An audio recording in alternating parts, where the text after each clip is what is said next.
আজি বুলিয়ে নহয় ধৰক মৰঙী অঞ্চলত প্ৰায় দিনে নিশাই ৰাতি মানে মানুহে শুব নোৱাৰা অৱস্থা সৃষ্টি হৈছে।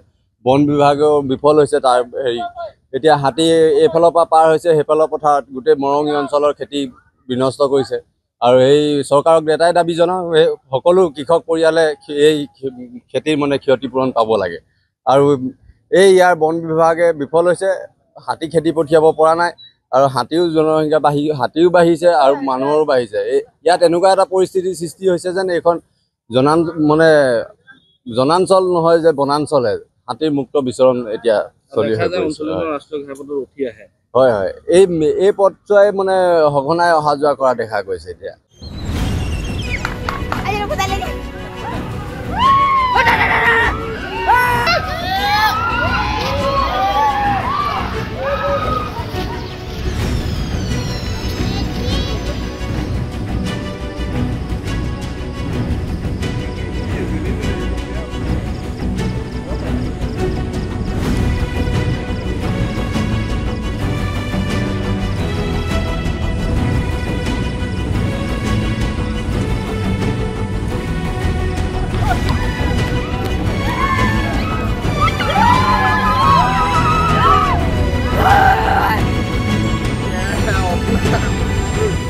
আজি বুলিয়ে নহয় ধৰক মৰঙী অঞ্চলত প্ৰায় দিনে নিশাই ৰাতি মানে মানুহে শুব নোৱাৰা অৱস্থা সৃষ্টি হৈছে।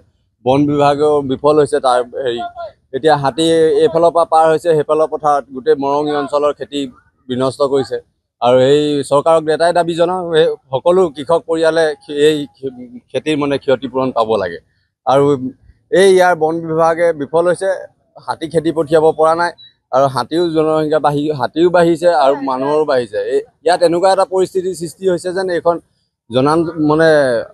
জনাঞ্চল নহয় যে বনাঞ্চলে হাতীৰ মুক্ত বিচৰণ এতিয়া চলি আছে। হয় হয়, এই পথছোৱাই মানে সঘনাই অহা যোৱা কৰা দেখা গৈছে এতিয়া।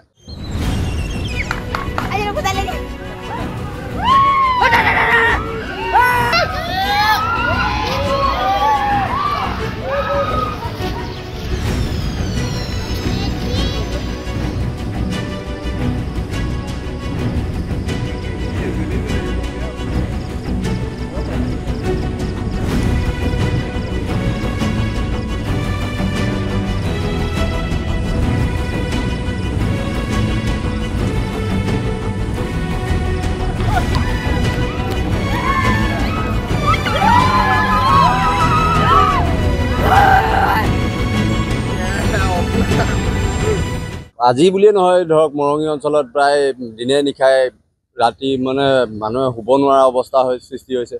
বন বিভাগেও বিফল হৈছে তাৰ হেৰি এতিয়া হাতী এইফালৰ পৰা পাৰ হৈছে সেইফালৰ পথাৰত গোটেই মৰঙী অঞ্চলৰ খেতি বিনষ্ট কৰিছে। আৰু এই চৰকাৰক এটাই দাবী জনাওঁ, এই সকলো কৃষক পৰিয়ালে এই খেতিৰ মানে ক্ষতিপূৰণ পাব লাগে।